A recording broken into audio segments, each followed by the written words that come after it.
So just to give you a bit of context on these, a number of years ago we brought a brewery called 8 Degrees in the portfolio. So 8 Degrees is a craft beer brewery based at the foot of the Galtee Mountains, so not a million miles away from Middleton. And the reason we were very keen to bring them into the portfolio is for our Caskmates range. So we would use various different types of craft beer, use the barrels to finish our whiskey. So like we've got Jameson Caskmates Stout and Jameson Caskmates IPA edition. Previously, we would have worked with another brewery, which unfortunately they aren't able to supply the same amount of liquid that we needed. So we brought in 8 Degrees into the portfolio, and with that came an opportunity to do a lot more kind of variations in cask finishes. So basically for this particular one, the Devil's Ladder, so 8 Degrees brewed a Belgian triple style beer. So I'm not sure if you're into your beer, if you like your craft beer. I do like beer, craft beer. I probably don't know too much about Belgian beer, so or the style. So it's a style that's it's definitely one that's grown a lot in popularity. So Belgian triple as a style of beer typically will be quite a high ABV. So most Belgian beer is, isn't it? Yeah, I mean even for Belgian beer it'd be quite high. So typically your Belgian triples you might be talking kind of 11% ABV. Okay, so I'm just a lightweight when it comes to that. Yeah, it's not something you would drink a huge amount of, but I always describe Belgian triples. It's like liquid bread. You know, it's very very doughy and bready. Got this lovely kind of biscuity, yeasty character, and it's very filling type of beer. But basically, 8 Degrees brewed a Belgian triple style beer, and because we have this relationship with them, we were then able to take some of their casks that they used to make that beer and finish some Jameson Crested in it. So this is Jameson Crested, which we previously just tried, which has been finished in these Belgian triple barrels for roughly about 4 months. So a nice, decent length of time to finish it. So interesting to know these side by side. Yeah. Whenever we nosed this, as soon as I nosed and tasted it, I was like, that's not the Black Ball, that's the Devil's Ladder.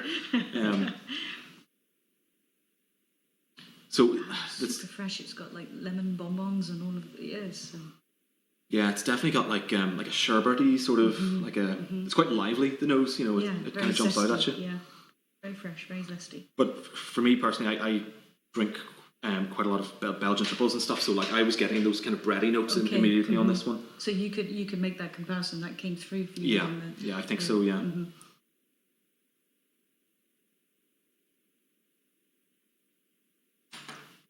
This is a slightly higher ABV. This one's 43. 43. Yeah. I'm sorry, 42. 42. 42. That's unusual. I think it's 42 or 43. Apologies. Now I must say these are special editions. So these are whiskies that we've only launched quite recently, and they are not particularly big runs. I think probably around 10,000 bottles of each. So I've only actually had this one a couple of times now. I did get a bottle, but I had quite a few people over in the house when we opened it, and the bottle didn't last very long. But yeah, I'm definitely getting the lemon on the palate now as well. That's the first thing I picked up on the nose. Actually, there's it's one of my favourite sort of nosing and tasting notes. Is like a kind of lemon bonbons, lemon meringue pie, that kind of thing. Yeah, definitely. Yeah. I would find in a lot of the whiskies from Middleton, particularly, that you would get like a boiled sweet sort of character, like pear drops or lemon drops, as you say. You know, definitely, particularly in some of the whiskies, but. It's quite warming, you know, like maybe it's really, just that little bit of extra ABV maybe. But quite a big mouthfeel on it as well. I think just from that additional finish is just giving a little bit more weight, a little bit more character to the spirit maybe. No, it's more. It is again. It's kind of going up another notch. Isn't it? It's just adding another layer of complexity to sort of the previous whiskey. Absolutely. Absolutely superb.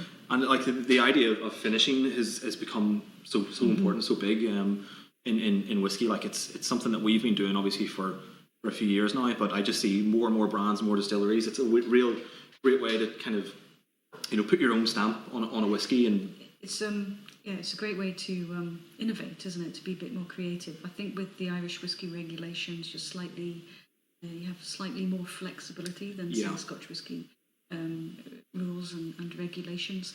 But it is one of those ways to try and, as you say, be a bit more creative.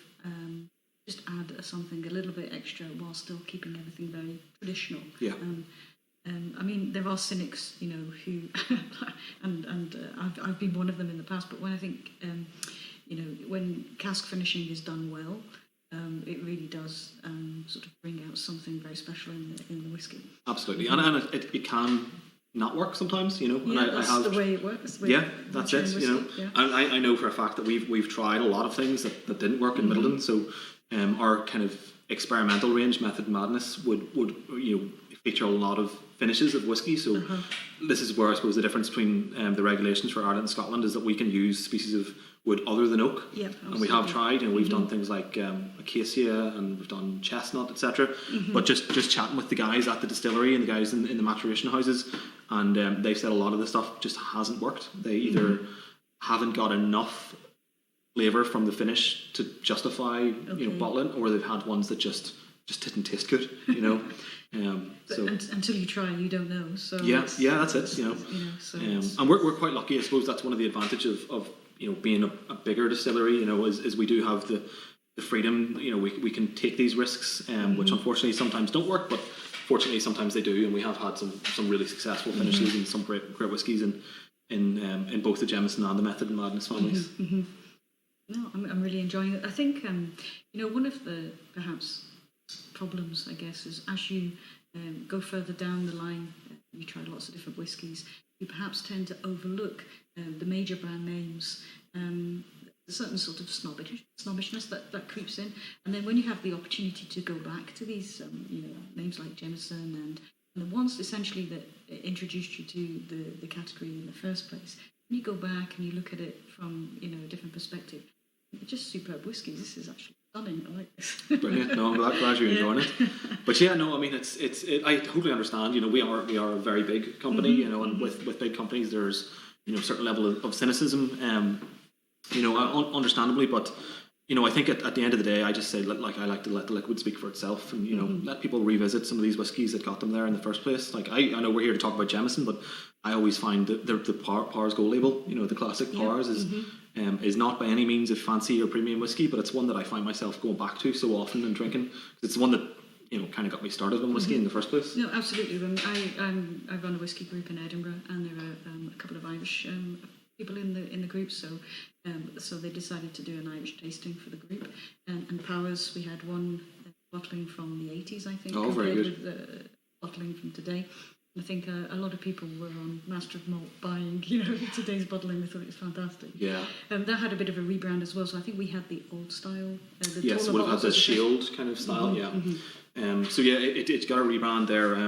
Probably about 2 years now. It's actually it was rebranded originally in I think 2011, 2012, where they went from a kind of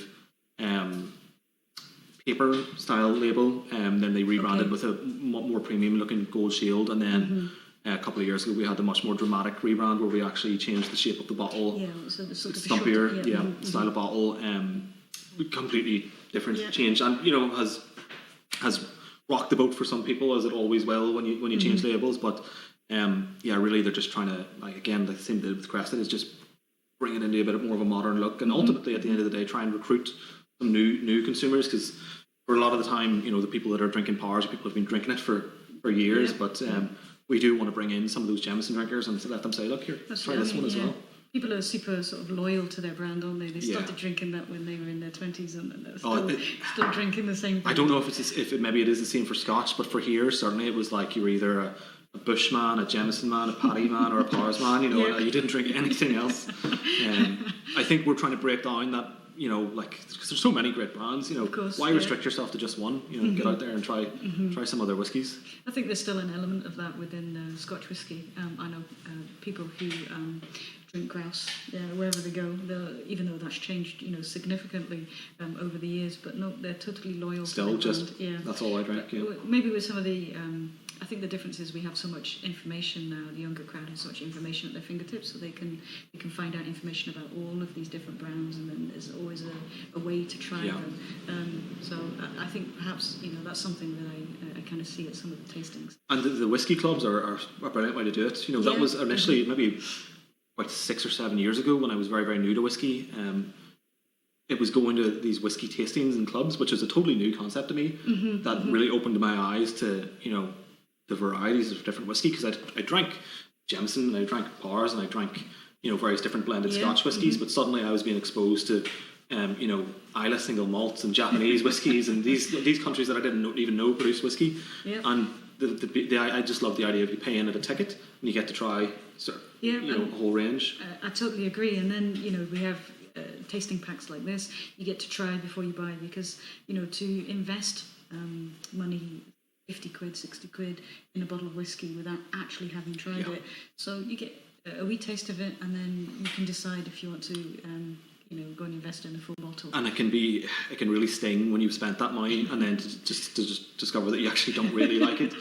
Absolutely. Yeah, so like these wee packs, or even in a bar, just try, like if you're not sure, buy a measure, try it there, or even ask the bartender, can I smell the whiskey? You know, yeah. I mean, I would always say, like, if you can, try it before you buy it. Yeah. I think it's much more accessible to do that now. And if you go to some of the bars and the pubs, they've got a really good range. You were saying earlier that sometimes, you know, you go to a bar, you might see maybe 3 bottles behind the bar. Even where I'm from, originally in Devon, when I go back and visit the family, you do see more than just your 3 bottles on the bar now. So it's growing. Like, if somebody asked me, like, oh, I'm going out in Belfast and recommend me a whiskey bar, I could pick 5 or 6 quite happily and say, like, I confidently they're going to have 20 or 30 at least, in some cases much more whiskies, but more so than that, they're also going to have the staff that are knowledgeable and are able to talk about you and recommend it. So absolutely, I think that's it. It's educating. It's sort of education from, as you say, people who are working in the bars, and then they pass on that education to the customer, and it's all about educating everyone into what's available. And, well, people love to, like, if I know if I have friends over and I have a whiskey that I'm introducing them to, I love to tell them about it and tell them, you know, show off a wee bit and share your knowledge, you know. And I think most people are the same. So yeah, it is the sort of thing that it just spreads from person to person, and now